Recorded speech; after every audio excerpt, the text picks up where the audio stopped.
Primeira carta de Paulo aos Coríntios, capítulo 10, versículo de 1 em diante. Amém, irmãos?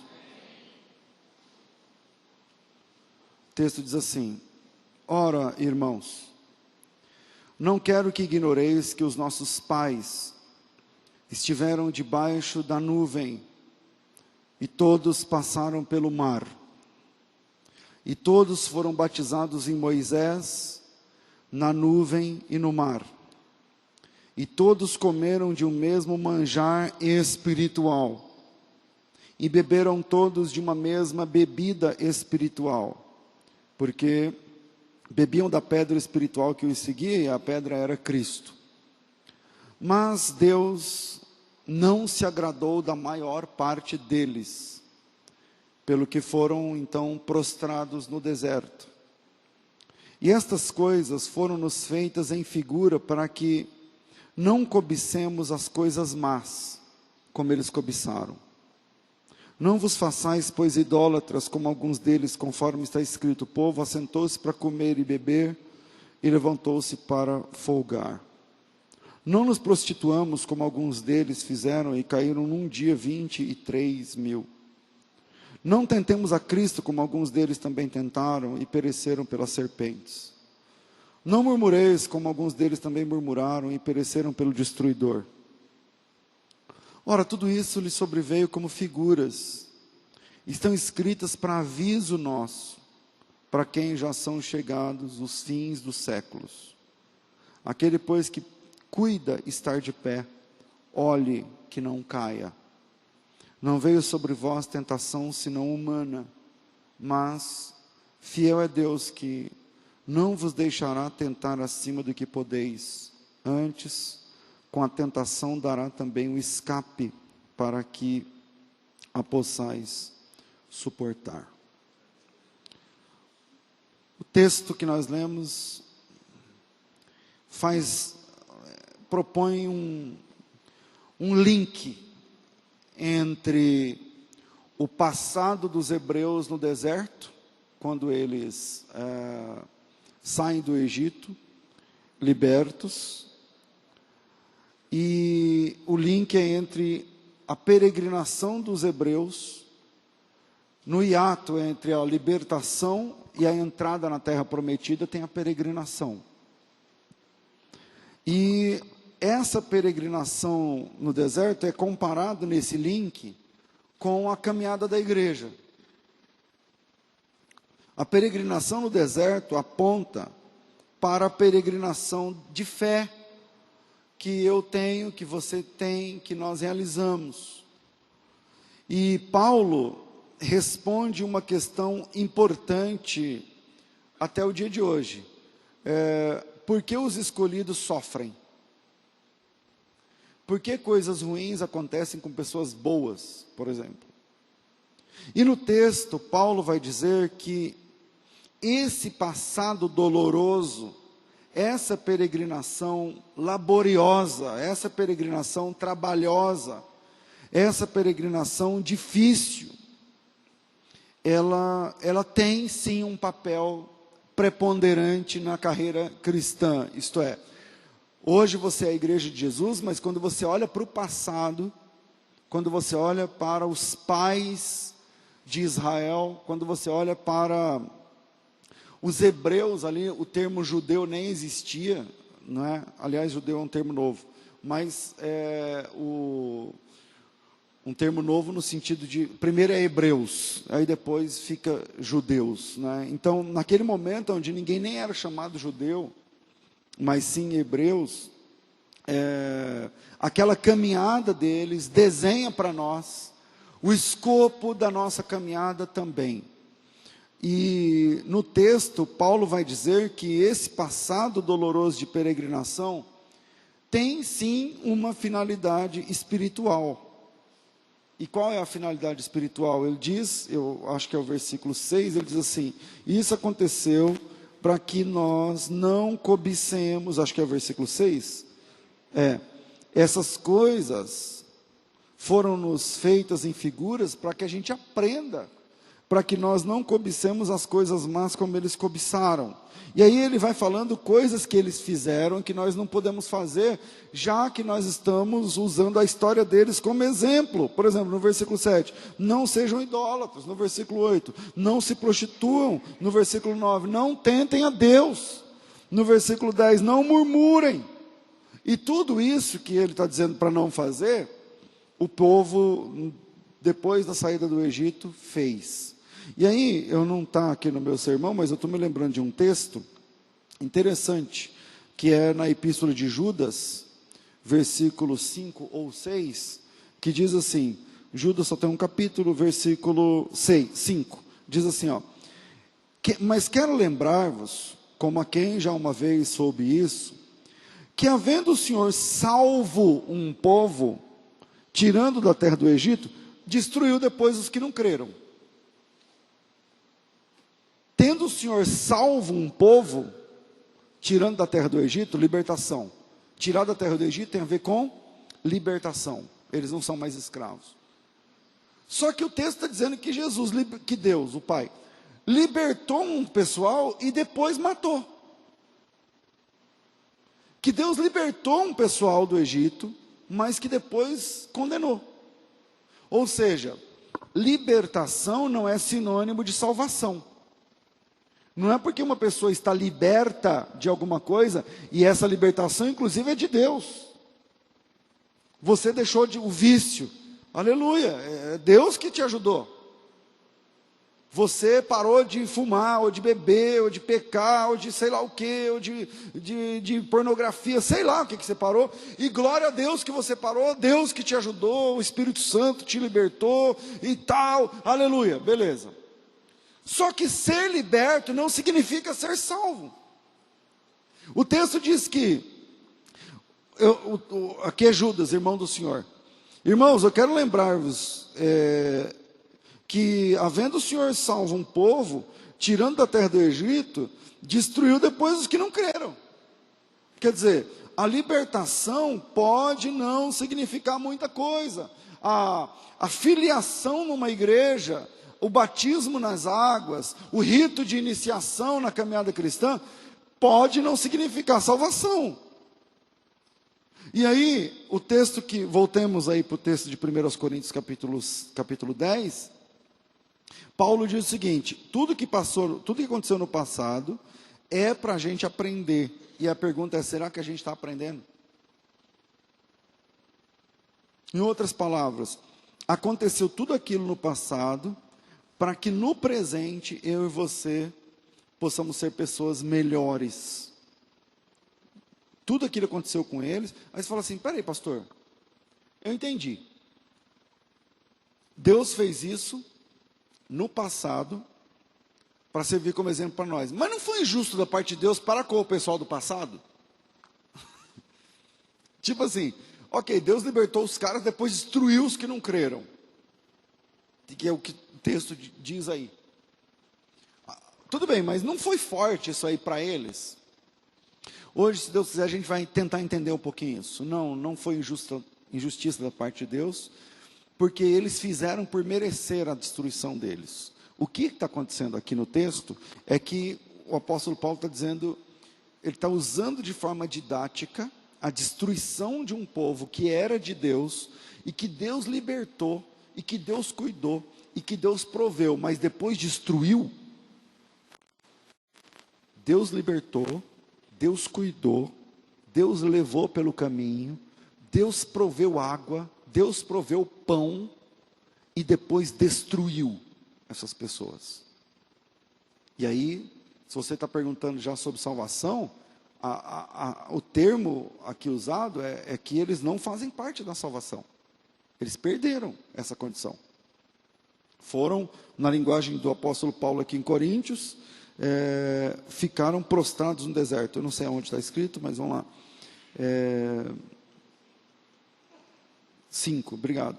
Deus não se agradou da maior parte deles e foram prostrados no deserto. Quer dizer, não resistiram à peregrinação. Eu quero deixar 3 pontos para a gente pensar. Primeiro, a doutrina da eleição é uma doutrina bíblica, porém é uma doutrina institucional. A eleição é uma doutrina institucional. Vamos lá. Toda vez quando fala assim, vamos falar sobre eleição, já começam a se tomar partidos. Já se começa a tomar partidos. Eu não sei porquê, quando se fala de calvinismo e arminianismo, é a mesma coisa de discutir futebol. O cara é corintiano, acha que o Corinthians é o melhor que existe. O outro é São Paulino, acha que São Paulo é o melhor que existe. O outro é só analisar os números. Você descobre se o seu time é o melhor que existe. É só analisar os números, você descobre se o seu time é o melhor que existe. Ele é o que tem mais títulos do mundo inteiro? Se é o melhor time do mundo. Se não é, não é, irmão. Mas as pessoas, elas defendem os times com unhas e dentes. Você está entendendo? E aí, eu estou falando isso, dando uma palhinha para falar sobre doutrina de eleição e predestinação. Está tudo conversando, não sei o que lá, eu não acredito na doutrina da eleição, no livre-arbítrio, não sei o que, pronto, aí já vira os times. A pessoa, você pode mostrar texto, mostrar grego, mostrar hebraico, pode Deus descer na terra, e ele fala, não, eu sou calvinista. Ou então, não, eu sou anti-calvinista, não, eu sou isso. Quer dizer, as pessoas tomam partido e lutam com unhas e dentes para defender o partido que elas tomaram, mais por um ego e por uma questão de defesa daquilo que ele abraçou. Mas não é porque ele crê mesmo naquilo. Eu estou na caminhada há 20 e tantos anos. E toda vez que eu vou conversar com alguém sobre doutrina, eu percebo essa salvaguarda teológica, irretocável, imexível, tal. Só que, na verdade, o cara nem sabe do que ele está falando. A maioria, eu estou falando, nem sabe do que eu estou falando. Então, quando eu falo a doutrina da eleição, já tem gente aí com a sobrancelha levando, o pastor hoje vai falar de calvinismo. Eu não sei o que lá. Bom, vamos lá. O que é calvinismo? O calvinismo é uma doutrina firmada em 5 pontos. E os 5 pontos do calvinismo são depravação total. Segundo, eleição incondicional. Terceiro, expiação limitada. Quarto, graça irresistível. E 5, perseverança dos santos. Qual que é o problema? O problema é que desses 5 pontos, pelo menos 2 deles, na minha opinião é 3, mas 2 deles assim, são extremamente problemáticos. Por exemplo, a perseverança dos santos. Significa que uma vez salvo, sempre salvo. Não, essa doutrina, uma vez salvo, sempre salvo, é indefensável dentro do Novo Testamento.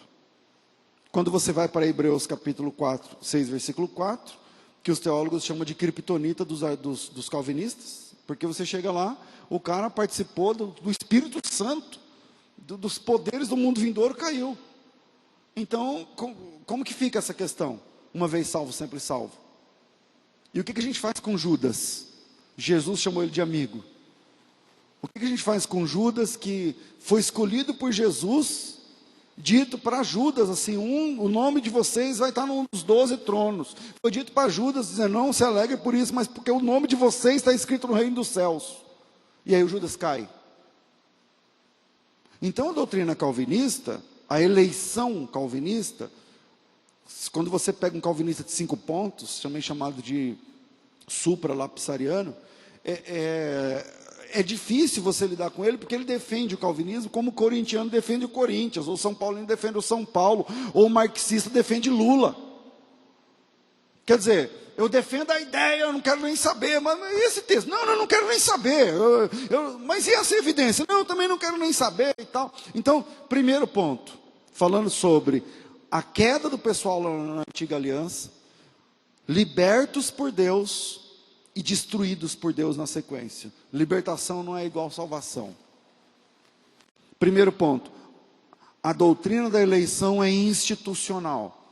Pastor, me faz entender o que é. Eu entendi a doutrina da eleição, por que a doutrina da eleição é institucional? O problema é que isso tudo, desses 5 pontos, dá ao pecador um cheque em branco. Porque quando você vê, dentro da Tulip, dos 5 pontos calvinistas, quando você vê, por exemplo, a perseverança dos santos e a eleição incondicional, significa que você tem um cheque em branco. Se você é eleito, Deus te deu um cheque em branco e você tem 30 anos de idade, você vai viver até 80, quer dizer, durante 50 anos depois que você descobriu que você é eleito, você tem um cheque em branco de Deus. Não importa o que você faça, você é salvo. Não tem a doutrina do cheque em branco. Não existe isso aí na Bíblia. Então entenda que existe sim uma predestinação. Ou seja, a predestinação é uma doutrina bíblica. Ou eleição. Predestinação e eleição são palavras diferentes, mas a mesma coisa. Deus nos predestinou à salvação. Deus nos elegeu à salvação. Então, primeiro é o seguinte, a eleição é uma doutrina bíblica. Só que essa doutrina bíblica, ela é uma doutrina institucional, não pessoal. Ou seja, Deus predestinou a igreja, é uma instituição de Deus. A igreja está predestinada à salvação. Logo, a doutrina da predestinação é uma doutrina institucional e não pessoal. Assim como no Antigo Testamento existia o ministério profético, existia o profeta no Antigo Testamento, e o profeta no Antigo Testamento é profeta 24 horas, é irrevogável. Mas no Novo Testamento a profecia está vinculada à instituição da igreja. E no Novo Testamento a profecia é dada como dom para a igreja, visando o aperfeiçoamento dos santos. Então Deus tem profeta através da igreja. Agora mesmo eu estava falando, se você é a igreja, o caráter da igreja é profético. Estou me fazendo entender ou não? E aí, as pessoas caem nesse limbo teológico, e ficam dizendo assim, não, então eu sou predestinado, então eu nasci para ser salvo, e tal. E é engraçado, que todo calvinista é predestinado para a salvação.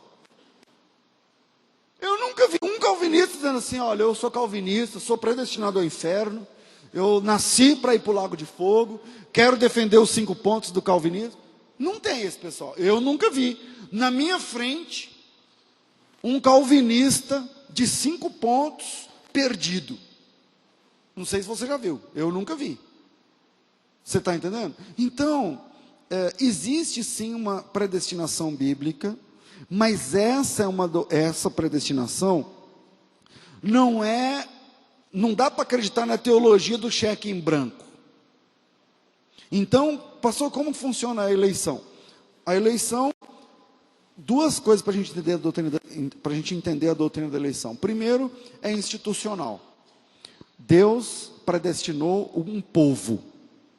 Deus predestinou a igreja. Jesus fala da igreja antes da igreja existir, por exemplo. Tá certo? E segundo, que essa predestinação, eu vou precisar que você abra a Bíblia aí. Eu já sempre cito esse texto aqui, talvez você até já conheça. Primeira carta de Pedro, capítulo 1, versículo 1 e 2. 1 de Pedro 1, versículo 2. Como é que funciona a eleição? Funciona assim, ó. Pedro, apóstolo de Jesus Cristo, aos estrangeiros dispersos no Ponto, Galácia, Capadócia, Ásia e Bitínia, eleitos segundo a presciência de Deus, Pai, e para a obediência, eleitos segundo a presciência de Deus Pai, em santificação do Espírito, para a obediência e aspersão do sangue de Jesus, graça e paz vos sejam multiplicados. Eles são eleitos, olha a doutrina da eleição aí, mas a eleição é baseada na onisciência de Deus. Significa que agora tem um bebê nascendo aqui em Campinas, em algum lugar, ou aqui, sei lá, tem algum bebê nascendo, sim ou não? Beleza. A pergunta é, Deus sabe em quantos anos essa criança vai morrer? Deus sabe se essa criança vai morrer salva ou não? Sabe. Logo, para Deus, o livro da vida está pronto. Ele já sabe como cada um vai morrer, como cada um vai viver, e como cada um vai terminar os seus dias. Agora, o fato de Deus saber que o bebê que está nascendo agora, que está ganhando o primeiro tapinha no bumbum, agora, nesse momento, enquanto eu estou pregando, e esse bebê vai morrer com 80 anos, daqui 80 anos, em 1998, 2098, né? Em 2098. O fato de Deus saber isso tudo, não tira dessa criança a responsabilidade que ela vai ter para usar o primeiro beck de maconha com 15, ou para se prostituir, ou para roubar, ou para virar ladrão, ou para responder negativamente ou afirmativamente à graça de Deus. A responsabilidade é dessa criança aí. A responsabilidade é dessa criança. O que eu estou pregando aqui é que a tua responsabilidade é pessoal, como você é crente ou não, como você responde ao chamado de Deus ou não, isso é um problema teu. Só que a tua responsabilidade não cancela a soberania de Deus em ser onisciente e saber o fim das coisas antes do começo. Ou seja, você decide se você quer se santificar ou se você quer virar um vagabundo, ladrão. Você decide. Agora, a decisão que você tomar, Deus sabia ou não? Sabia. Então, existe eleição, e a eleição é institucional. Deus elegeu os salvos, Deus elegeu a igreja. E para fazer parte dessa instituição, chamada igreja, aí você tem que decidir. Logo, a eleição não cancela seu livre-arbítrio, ou livre agência. A eleição não anula as suas escolhas, e nem sua responsabilidade. Uma vez eu estava conversando com um calvinista importante no Brasil, e ele disse para mim, você tinha tudo para ser um bom calvinista. Eu falei para ele, Renato, ele chama Renato Vargens, não sei se vocês conhecem. Eu falei, Renato, você acredita que o homem tem escolhas? Ele falou, não. Beleza. Você acredita que vai ter juízo final? Claro, a Bíblia diz lá, Apocalipse capítulo 20, versículo 11, que lá está. Eu falei assim, então, no juízo final as pessoas não serão julgadas pelo aquilo que fizeram? Aí ele falou assim, não, mas só que é o seguinte, acima disso, eu falei, não, peraí, as pessoas só podem ser julgadas por aquilo que elas quiseram fazer. Porque se o Judas teve escolha, ele falou, não. Eu falei, se o Judas não teve escolha, ele foi para o céu ou para o inferno? Foi para o inferno. Eu falei, então, esse é o problema. Porque se o Judas não teve escolha, se Deus, essa garrafa foi o Judas. Deus falou assim, Judas, eu fiz você para você trair Jesus. E eu fiz você para você ser o guia daqueles que, para você ser um traidor, e por causa de você, Jesus vai ser crucificado, não sei o que lá. Beleza, é isso que aconteceu? Ele falou, Eu falei, então Judas tem que ir para o céu. Qual é o lugar de quem obedece a Deus? Diante de Deus no juízo final, o Judas podia levantar a mão e falar assim, peraí, só uma coisa, eu só te obedeci, por que eu estou indo para o inferno? Tudo que eu fiz foi o Senhor que mandou. Então, quando você abraça esse lance de eleição até o fim, e você vira um fanático, parecendo corintiano teológico, ou parecendo São Paulino, palmeirense teologicamente falando, cara, você entra numa febre teológica que não tem fim. Então, primeiro ponto, a eleição é uma doutrina bíblica, mas é uma doutrina institucional. Ou seja, pastor, o que isso tem a ver com o texto que o senhor está usando aí de Coríntios 10? Tudo. Libertação não é sinônimo de salvação. Experiência com Deus não é sinônimo de céu. Os caras viram a nuvem, os caras viram o mar abrindo. Você já imaginou ver o mar vermelho abrindo? Os caras viram tudo isso e no fim foram destruídos pelo Senhor. Segundo, a peregrinação é que define o tipo de peregrino que você é, e não o contrário.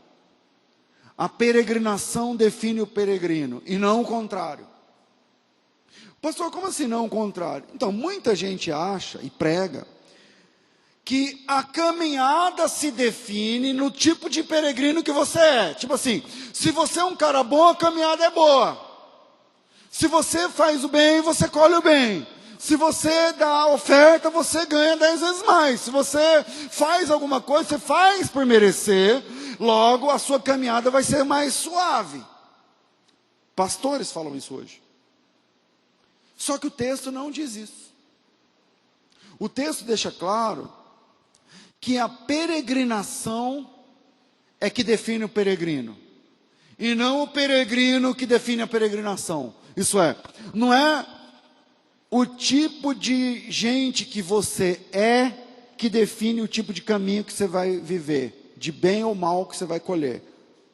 Não, é colhendo bem e mal no dia a dia que você vai receber a definição de que tipo de gente que você é diante de Deus. Estão me fazendo entender?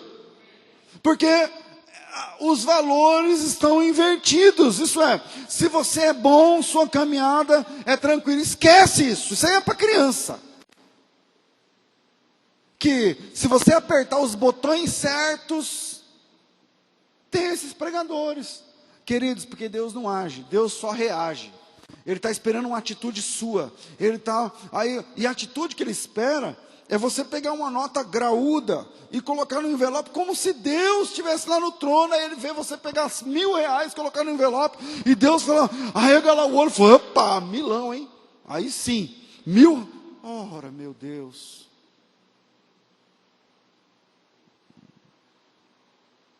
Irmãos, a teologia do se és filho de Deus, pedras têm que se transformar em pão, é do diabo. Quem falou isso foi o diabo. Se você é filho de Deus, tem que comer do melhor, você tem que viver, as portas têm que se abrir, é do diabo. Irmãos, a ideologia do tudo isso te darei se você se prostrar bonitinho e me adorar, também é do diabo. Também é do diabo. O engraçado é que hoje quem prega isso são pastores evangélicos. A primeira vez que uma pessoa falou na Bíblia, assim ó, se você é filho de Deus, tudo tem que funcionar, foi o diabo.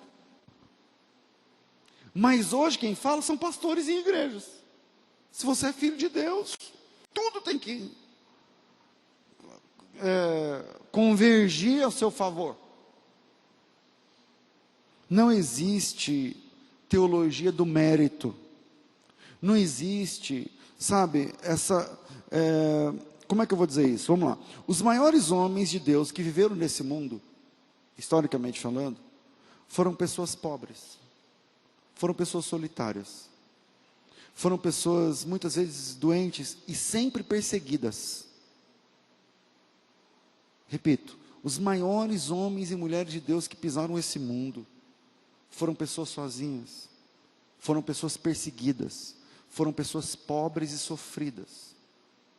Raramente você vê, tem também, mas raramente, é 1 em 1 milhão, você fala assim, tem esse cara que é um homem de Deus, uma referência e tal, e ele é bilionário, ele não tem esses caras. Não tem esses caras. Então, a peregrinação, o jeito que você peregrina, é que define o tipo de crente que você vai sendo para Deus. E não o contrário.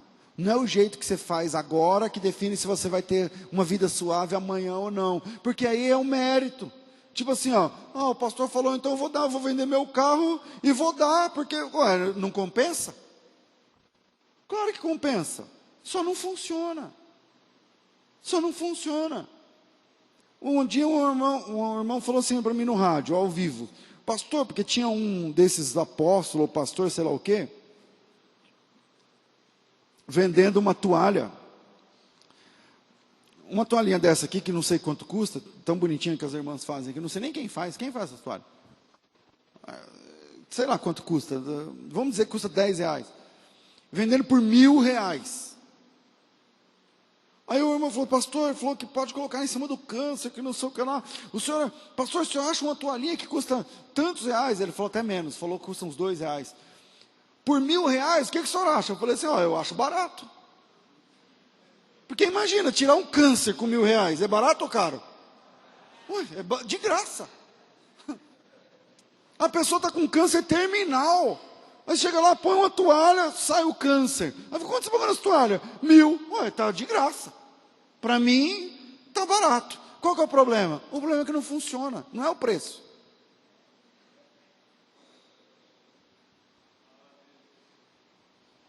Irmãos, Paulo disse que a peregrinação dos Hebreus serve como exemplo para a igreja. Olha o jeito que você está peregrinando, irmão. Olha o jeito que você está peregrinando. Porque é a peregrinação que define o peregrino. É a caminhada que define o caminhante. É o jeito que você caminha, que define que tipo de filho que você é para Deus. É do jeito que você age ou reage, que define o tipo de filho que você é. É o jeito que você... são as suas atitudes, na hora da pressão, na hora da falta, na hora da tentação, na hora da angústia, na hora da privação, a hora que não tem o que comer, a hora que não tem o que beber, a hora que cortou a luz, ou a hora que foi mandado embora, é ali que são as suas reações durante as pressões da peregrinação, que define o tipo de gente que você é para Deus, não é o contrário. Não é uma coisa aqui no culto, que aí você vai uma fila, aí vem fazer o sacrifício, aí você faz. Aí agora sim, agora que você fez, tudo vai ficar... Não, meu Deus, sempre isso aí não é verdade. E em todas as oportunidades, em todas as circunstâncias da vida, você tem a oportunidade de agir ou reagir como Cristo. E nessa ação ou reação como Cristo, é que marca o tipo de peregrino que você é, o tipo de gente que você é. Veja no texto, os caras saíram do Egito com a mão forte de Deus, aleluia, só que depois foram reprovados nas atitudes, na caminhada.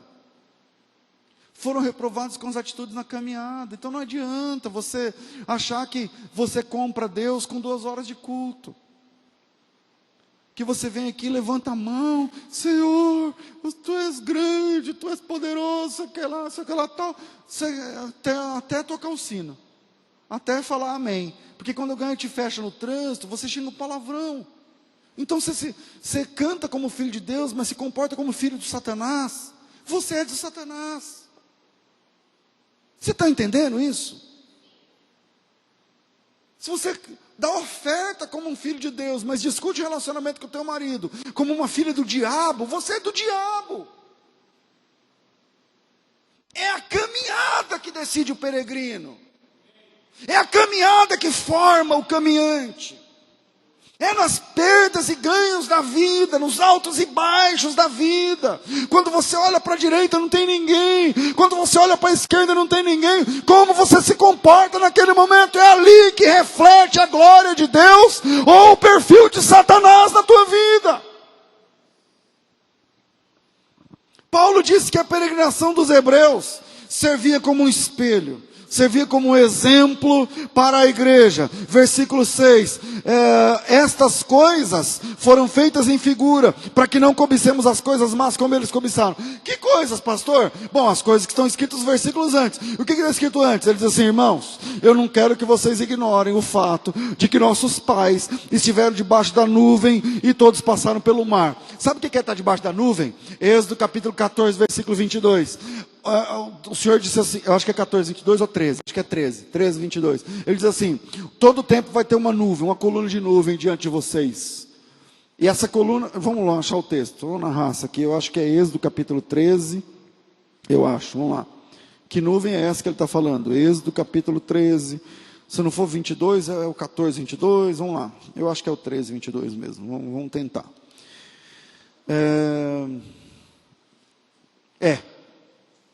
Veja o 21 e 22. E o Senhor ia diante deles de dia numa coluna de nuvem, para os guiar pelo caminho. De noite numa coluna de fogo, para os alumiar, para que caminhasse de dia e de noite. Nunca tirou, nunca. Fala de novo, fala assim comigo, nunca.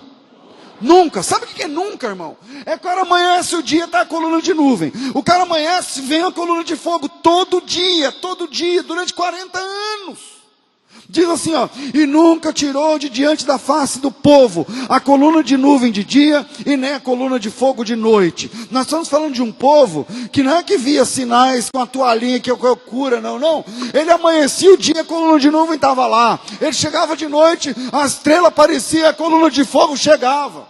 O tempo todo. E aí a Bíblia diz assim, verso 10, 1 de Coríntios. Irmãos, eu não quero que vocês ignorem que os nossos pais estiveram debaixo da nuvem. E também todos eles passaram pelo mar. O mar se abrindo, imagina o barulho, a noite inteira caminhando e tal. Aí ele diz assim, ó, todos eles foram batizados, a palavra batismo significa imersão, estiveram em Moisés, estiveram na nuvem e participaram do mar. E todos eles beberam de uma mesma pedra espiritual, uma mesma bebida espiritual, que tirada daquela pedra, e aquela pedra era Cristo. Mas Deus não se agradou da maioria deles. E eles foram prostrados no deserto. Então essas coisas aconteceram para que a gente não cobisse as coisas mais igual eles cobiçaram. Versículo 7, não sejam idólatras. Versículo 8, não se prostituam. Versículo 9, não tentem a Cristo. Versículo 10, não murmurem. A peregrinação é que define o peregrino, irmão. Se você é um cara que na hora que aperta você solta palavrão, se você é uma mulher que na hora que aperta você clama Nossa Senhora ainda, se você é uma pessoa que na hora que a porca torce o rabo, você sai da presença de Deus, você não entendeu nada, velho. Você não entendeu nada. Pede para voltar, conversa com o pessoal do Ministério Infantil, vai lá para a salinha das crianças. Fazer as micagens lá, que o Davi, não sei o que, ela começa ali. Porque você não entendeu o que é ser crente de verdade. Você não entendeu ainda que libertação, pastor, mas Deus me libertou, eu fumava maconha, beleza, mas libertação não tem nada a ver com salvação não, filhão. Paulo disse que aquilo servia como exemplo para a igreja. Qual o exemplo? Por exemplo, abra a Bíblia aí, a gente estava em Êxodo, né? Abra a Bíblia aí no Êxodo. O Êxodo é a libertação, vamos lá.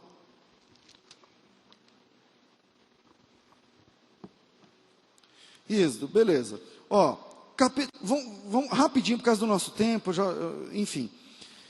Capítulo 14 é o negócio do Mar Vermelho. Então, todo mundo lembra o texto. Deus foi lá através de Moisés tira o povo, aí quando sai o povo, o faraó cai na real, vem para cima com o exército e tal, e aí tem a perseguição, tem o Mar Vermelho. Moisés fica desesperado, Deus falou, marcha, vai para frente. E aí o mar se abre. Ok, o mar se abre, mata o pessoal do faraó, isso é o capítulo 14. No capítulo 15, a Miriam é a irmã mais velha de 3. O Moisés é mais novo, nessa época o Moisés tinha 81, é o caçula. Tem o do meio, que é o Arão, que devia ter uns 85. E a Miriam, eu não sei quantos anos tinha, perto de 90, certamente. E a Miriam, meu filho, dançou. Só o Senhor é Deus, é o capítulo 15. Não é o capítulo 15, ó. Cântico de Moisés, capítulo 20, capítulo 15, versículo 20. A dança de Miriam.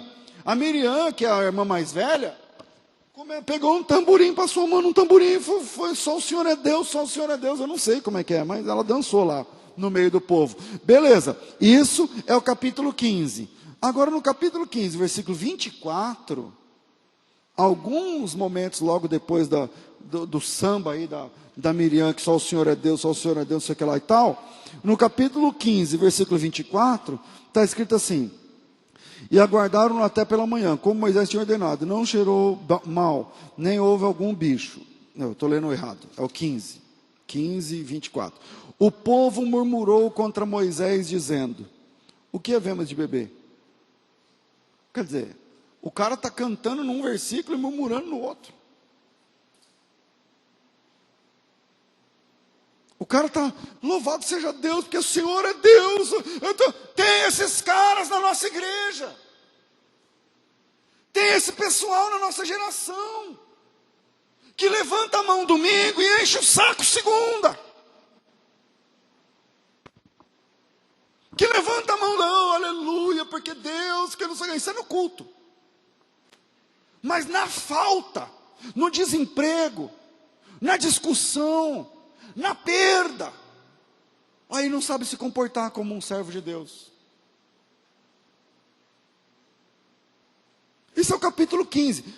Vira uma página, capítulo 16. Os caras acabaram de se libertar. Acabaram de o mar abrir. O mar abriu ontem. A coluna de nuvem está lá em cima da cabeça deles. A coluna de fogo está lá em cima da cabeça dos caras. Capítulo 16, versículo 1. E partidos de Elim, toda a congregação dos filhos de Israel, veio ao deserto de Sim, que está entre Elim e o Sinai, aos 15 dias do segundo mês, depois que saíram da terra do Egito. E toda a congregação dos filhos de Israel murmurou contra Moisés e contra Arão, dizendo, e os filhos de Israel disseram, quem nos dera se a gente morresse per mão do Senhor na terra do Egito, quando a gente comia sentado junto com panela de carne. Sabe quantos dias isso aqui? Da libertação? 15. 15 dias da libertação, e a coluna de fogo bombando na cabeça dos caras, e a coluna de nuvem lá em cima da cabeça dos caras, e eles, era melhor ter morrido no Egito com panela no meio das pernas, de carne, que não sei o que. Então, eu tenho que parar, por causa do nosso horário. É o segundo, né? A peregrinação é que define o tipo de peregrino que você é. Terceiro, e a gente encerra por causa do nosso tempo. A presença ou a ausência de Deus não se mede com base na prosperidade ou privação. A presença ou ausência de Deus não se mede com base na prosperidade ou privação. Êxodo capítulo 17, abre aí para mim o último versículo. Êxodo capítulo 17, versículo de número, deixa eu achar aqui, peraí, 7. E chamou o nome daquele lugar Massá e Meribá, por causa da contenda dos filhos de Israel, porque perguntaram ao Senhor, dizendo, está o Senhor no meio de nós ou não? Onde que a coluna de fogo estava? Na cabeça deles. E o que eles estão perguntando? Deus está comigo ou não? E por que eles estão perguntando isso? Lê o capítulo 17, 5 versículos atrás. Porque está sem água. E quando está sem água, eles vão perguntar assim, Deus está comigo ou não? Tem esses caras que param no meio da caminhada, falam assim, peraí, por que eu fui dispensado? Deus está comigo ou não? A presença ou a ausência de Deus não se mede com base em prosperidade ou privação. Essa é a encrenca do Salmo 73 que o Juliano citou aqui. O Salmo 73, o Asaf dizia assim, eu quase caí porque eu fiquei olhando a prosperidade do ímpio. Como não tem aperto na morte, como a escola deles é fácil, como a saúde para eles é moleza, como tudo para eles é de boa.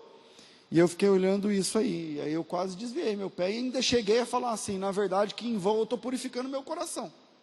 Porque o Salmo, eu falei que era o último texto, mas era mentira.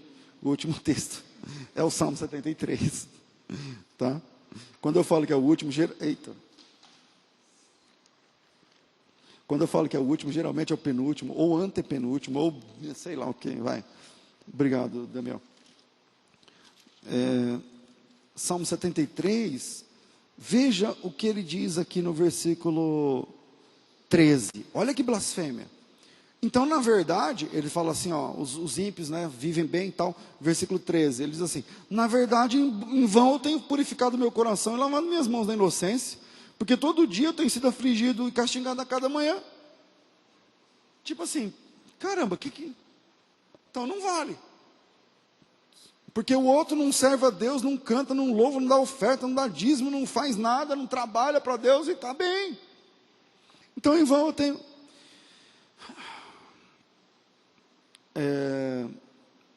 a vicissitude do salmista termina no versículo 17, quando ele diz assim, até que entrei no santuário de Deus. E é uma curiosidade, porque o levita, ele é, como disse aqui também o Juliano, ele é da tribo de Levi.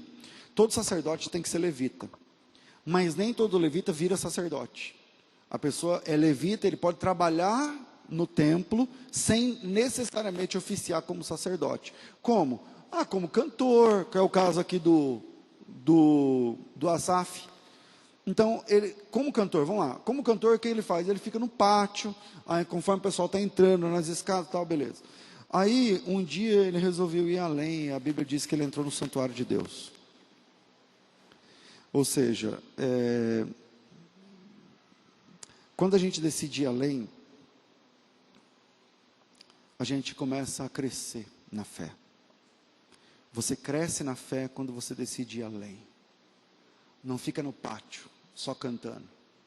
E vendo a prosperidade de um, a falta do outro. Julgando um, julgando o outro. A gente cresce quando a gente entra no santuário de Deus. A gente cresce quando a gente decide entrar no santuário de Deus. E aí a gente consegue entender que o fim é mais importante do que o começo. E aí o salmista diz assim: eu entendi o fim deles. Eu entendi que não adianta nada no fim ir para o inferno. Ter uma boa TV a cabo, ter um bom carro turbo diesel, e no fim ir para o inferno. Se Deus te der um TV a cabo top, ou um turbo diesel, não sei o que lá, amém, mas que seja para a glória dele. Porque na fé é a caminhada que define o tipo de gente que você é. Caminha direito e leve como exemplo o passado. A Bíblia diz que tudo aquilo aconteceu como figura para que a gente não repita os erros que eles repetiram. Então não repete, irmão. Se hoje Deus falou com você e você precisa pedir perdão para tua mulher, peça hoje. Se hoje Deus falou com você, você tem que pedir perdão para o teu marido, peça. Fala assim: olha, hoje Deus falou, vamos ser igreja de verdade. Porque a gente come parecendo carrapato. Carrapato não, você sabe que carrapato não tem anos. Chupa o sangue até acabar, até morrer. A gente fica uma igreja assim, que você se alimenta e não vai para lugar nenhum. Então, que tal hoje você ser uma igreja de verdade? Se Deus falou com você e você tem que se humilhar, se humilha. Olha que gostoso que vai ser. No começo é difícil. No começo é difícil. Mas chega e fala assim: ó, eu quero pedir perdão para você, porque aquele dia, naquela discussão, eu falei aquilo que te magoou. Eu quero me consertar com você, como marido, ou como esposa, ou como pai, ou como filho. Ou o pai procurar o filho e falar: filho, eu quero recolocar aquela palavra que eu falei. Eu acho que foi muito duro, você não merecia ouvir daquele jeito, não. A gente tem esse negócio de que pai não erra, de que mãe não erra. Só que a Bíblia diz que o pai não pode produzir ira para os seus filhos. Será que não está na hora de você pedir perdão para o seu filho? Para a sua filha? Se essa palavra deixou você incomodado, eu louvo a Deus por isso. Deus abençoe vocês.